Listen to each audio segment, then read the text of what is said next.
Bueno, bienvenidos a otro capítulo de Economía Ruda y Primitiva, donde vamos a continuar con el capítulo 5 de la riqueza de las naciones, donde Smith empieza a encontrar inconvenientes o a mostrarse dubitativo en el desarrollo de la teoría del valor.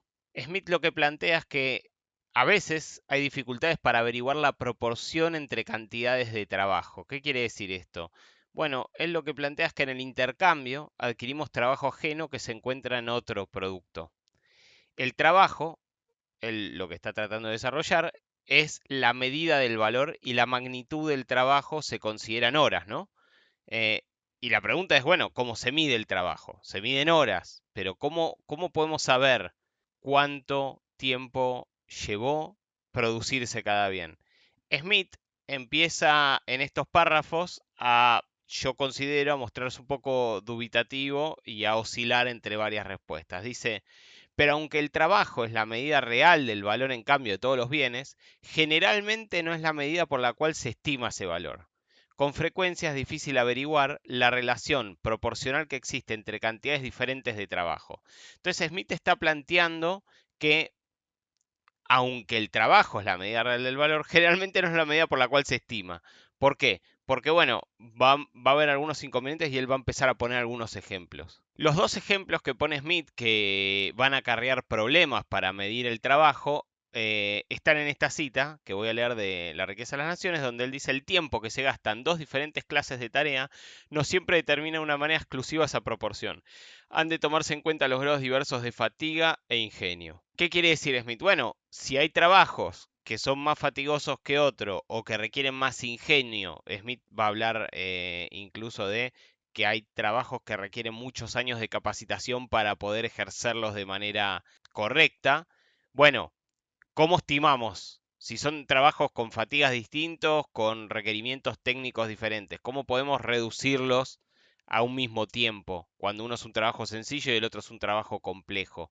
Esos son como los dos ejemplos de duda que pone Smith. Y es acá donde Smith empieza a dar, si ustedes leen, son pocos párrafos, la realidad es, todo lo que estoy citando viene casi un párrafo atrás del otro, donde yo considero que Smith está tratando de encontrar el argumento para explicar cómo estimamos a través del valor las mercancías por la cantidad de trabajo, y la realidad es que Smith yo considero que es bastante confuso en estas partes, y empieza a vagar por las respuestas que van dando. Entonces dice, fuera de esto, es más frecuente que se cambie y en consecuencia se compara un artículo con otro sino con trabajo.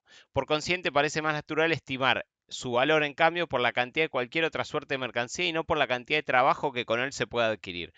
Por lo cual, de repente dice, bueno, ya no estimamos, ya la medida del valor no es el trabajo, sino que en realidad son otros bienes, porque en realidad nadie está reduciéndolo a trabajo, a horas, ¿no? La evaluación que hace de las mercancías. Y a continuación dice, bueno, pero de hecho, de todas las mercancías por las cuales intercambiamos las cosas, las intercambiamos por una en particular que es el dinero. Dice, el carnicero rara vez proporciona carne de res o de carnero al panadero o al cervecero a cambio de pan o de cerveza, sino que la lleva primero al mercado donde la cambia por dinero. Entonces dice Smith, desde el momento en que ya no intercambiamos mercancías por mercancías, sino que la intercambiamos por dinero, lo que regula la cantidad de artículos que se obtiene por una mercancía es el dinero. Esto quiere decir, el carnicero, el panadero, el cervecero, se prefiguran cuánto dinero van a recibir por lo que producen. No lo están reduciendo a trabajo ni a otros bienes. Entonces uno diría, bueno, Smith encontró la medida del valor de cambio. ¿Qué significa? Encontró cómo se mide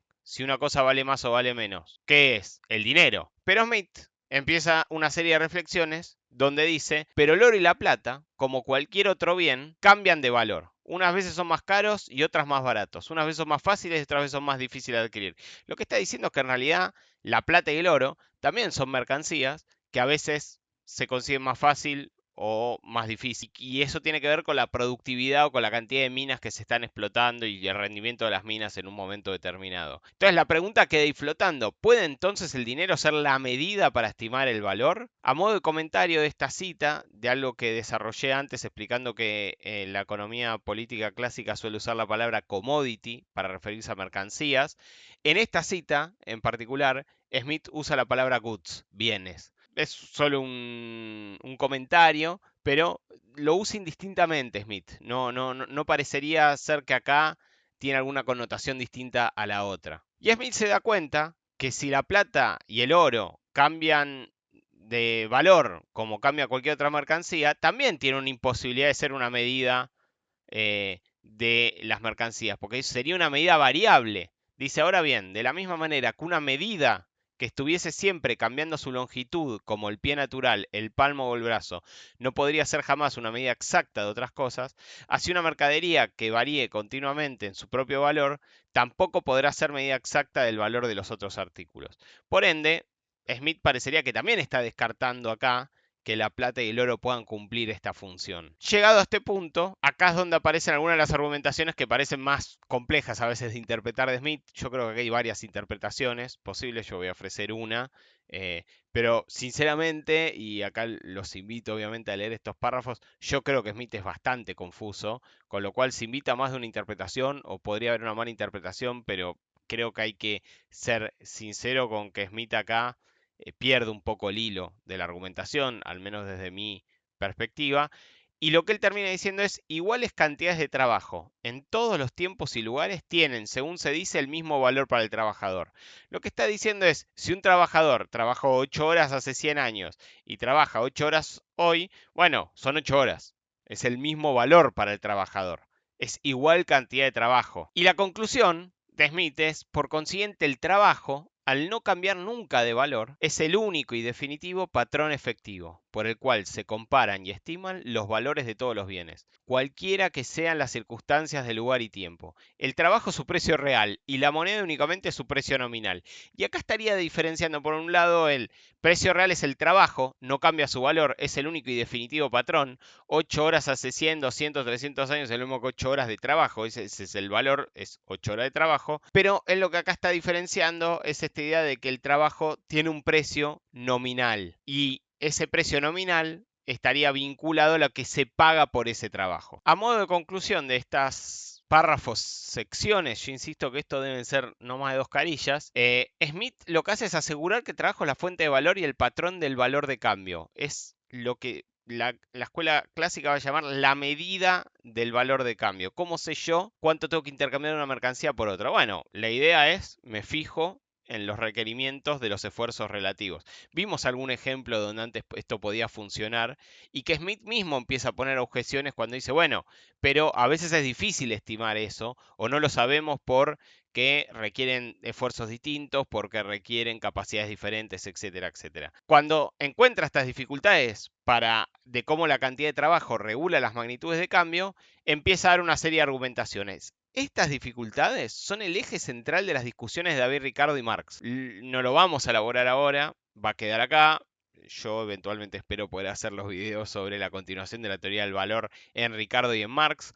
Algunos de estos problemas Ricardo y Marx los van a abordar y podríamos considerar que hay algunas cosas que resuelven, pero la pregunta central de la teoría del valor es cómo Smith barra la escuela clásica explica cómo es que los individuos evalúan las magnitudes de las relaciones de cambio de las mercancías a través de sus valores, esto quiere decir a través de los esfuerzos necesarios para reproducirlas. Estoy planteando la pregunta más general, en unos videos la vamos a plantear mucho más ya clara esta pregunta, pero esta es la pregunta que la teoría del valor debería poder responder. Y veremos si Smith, en lo que le queda en el resto de la obra, cómo lo va a trabajar. Continuando en el capítulo 5 de La riqueza de las naciones, Smith comienza a diferenciar entre la fuerza de trabajo y su retribución. De alguna manera, lo que empieza a explicar es que, por un lado, está la cantidad de tiempo que el trabajador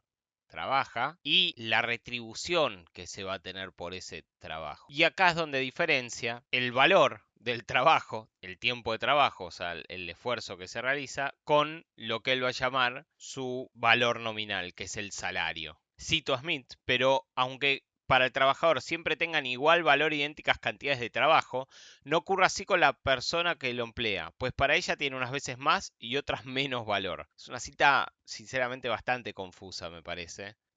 pero que creo que lo que quiere explicar Smith es que para el trabajador 8 horas de trabajo siempre son lo mismo, todo tiempo y lugar, pero no es igual la cantidad que se tiene que retribuir o pagar por ellas, que lo que va a cambiar es el salario nominal. Entonces Smith lo que diferencia acá es que el trabajo, como otros bienes, tiene un precio real y otro nominal. El real consiste en la cantidad de cosas necesarias y convenientes mediante el que se consiguen, y el precio nominal es la cantidad de dinero. Y el trabajador va a ser rico o pobre en proporción al precio real del trabajo que ejecuta. O sea, en realidad el trabajador va a ser rico o pobre dependiendo si con lo que gana de salario puede adquirir más o menos bienes. Y acá viene la conclusión de Smith. El trabajo, por consiguiente, al no cambiar nunca de valor, es el único y definitivo patrón de valor. La realidad es que es confuso, a mi entender, tanto la cita como lo explica Smith. Yo creo que la idea de fondo es que el precio real del trabajo es la cantidad de cosas que pueda adquirir y va a estar vinculado con el trigo. Él va a hablar de los cereales, pero y el trigo es el cereal predilecto de la época.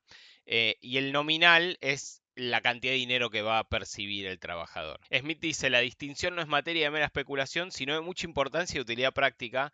El mismo precio real representa siempre el mismo valor. El mismo precio nominal puede tener valores distintos. O sea, Smith acá lo que está dando cuenta es cómo los precios y en lo que se expresan los precios, que es el dinero, y el dinero de la época en la que Smith está hablando es metal acuñado, tiene variaciones y por ende no podemos estar tomando más cuando se comparan en largos periodos de tiempo, los precios nominales, porque nos estamos perdiendo lo que él va a llamar los precios reales, que son básicamente, bueno, él eso lo vincula al valor. Y por eso va a ser toda una explicación bastante larga en este capítulo que nosotros vamos a dejar para analizar aparte, luego de terminar de desarrollar la teoría del valor en la obra de Smith, sobre la pérdida del valor del dinero debido a la adulteración del metal en las monedas y todos los ejemplos que él va a estar brindando en torno a esto. Varias páginas le va a dedicar el capítulo 5 a este tema. Y acá es donde vincula el precio real con el trigo. Dice, aún tomando en consideración épocas distantes, iguales cantidades de trabajo se comprarán por proporciones casi similares de trigo, que es la subsistencia del trabajador, y no con iguales cantidades de oro y plata o de cualquier otra mercancía. Acá yo creo que la lógica de Smith es una persona hace 100, 200, 300 años requería la misma cantidad de trigo para mantenerse saludable y en condiciones de trabajar que es lo que necesita una persona hoy. Podemos tomar como el valor real esta cantidad de trigo. Por ende, descarta que el valor real y la medida universal para calcular la magnitud de intercambio de las mercancías pueda ser el dinero. Smith vuelve a la conclusión, dice que parece pues evidente que el trabajo es la medida universal y más exacta del valor, la única regla que nos permite comparar los valores de las diferentes mercancías en distintos tiempos y lugares. ¿Qué está diciendo acá? Que el trabajo es lo único que nos permite que funcione en distintos tiempos y lugares como la medida del valor, porque él va descartando el resto de las opciones que va encontrando, que son o mercancías o dinero, etcétera. Y acá también él lo dice muy claramente, no podemos confiar en la plata o en oro. Yo no puedo comparar algo que hace 100 años valía X monedas de plata y que hoy vale la misma cantidad de monedas de plata en que se mantuvo su valor. Porque lo que Smith va a desarrollar es que justamente se está adulterando constantemente el valor real de las monedas. ¿Qué quiero decir con esto de valor real? Pues es una expresión bastante rara, sino la cantidad de bienes que pueden adquirir esas monedas de plata. Y por eso las reflexiones sobre el trigo, porque lo que él dice es, bueno, iguales cantidades de trigo hace 100, 200, 300 años y hoy pueden adquirir la misma cantidad de trabajo. ¿Por qué? Porque permiten que un trabajador viva en igualdad de condiciones hace 100 años que ahora, ¿no? O sea, una persona que consume una cantidad de trigo mensual y que la consuma ahora va a adquirir la misma fuerza porque, digamos, no cambió los requerimientos que un cuerpo fisiológicamente de un humano requiere para mantenerse activo y trabajar. Eso es lo que estimo yo la lógica de lo que Smith está tratando de argumentar acá. Y esta lógica viene de esta distinción entre precio real y precio nominal. De nuevo, volviendo a este ejemplo, para medir algo lo tenemos que hacer de manera real, no nominal. La plata y el oro cambian de valor, no nos sirve para medir y para tenerla de medida del valor. Por ende, la moneda acuñada que los príncipes y reyes utilizan cambia todavía más, se devalúa constantemente. Si para producir una silla hace 100 años se necesitaba el mismo trabajo que hoy, entonces el trabajo es el precio real. Esto es lo que dice Smith. ¿Y cómo se retribuye este trabajo? Bueno, con lo necesario para la subsistencia de ese trabajador. Va a decir, bueno, midámoslo en trigo. ¿En cuánto requirió ese trabajador, no? Hace 100 años y cuánto requirió ahora. ¿Por qué el trigo? Bueno, porque no hay registro de los salarios, dice Smith, o sea, lo argumenta así. Sí hay más registros de los precios de los granos, por lo tanto, la cantidad de granos que deben ser ingeridos para mantenerse con vida son más o menos lo mismo, y por ende busca comparar el valor del trabajo a través del precio de los granos, el trigo. La realidad es que es sumamente confuso estos pasajes. Uno cuando lee la obra de David Ricardo, Los Principios de Tributación, va a ser un conteo en la cantidad de elementos en las cuales Smith quiso fijar el precio real del trabajo. Iba a decir los granos, la plata, el oro, medio como diciendo que va dando vueltas. O sea, ya hay una crítica 50 años después en la obra de David Ricardo sobre esto, que no voy a hacer yo ahora, la vamos a elaborar posteriormente, pero sí quiero dejar constancia de que en mi interpretación y la de un montón de autores que lo leyeron a Smith posteriormente, hay una serie de confusiones en estos pasajes que hacen que la argumentación de Smith realmente sea poco clara. ¿Qué va a hacer Smith después de estos pasajes? Va a ir a explicar el precio nominal de los bienes y por ende va a explicar por qué se devalúa constantemente el valor de la moneda a través de la plata, el oro y un montón de mecanismos de la época.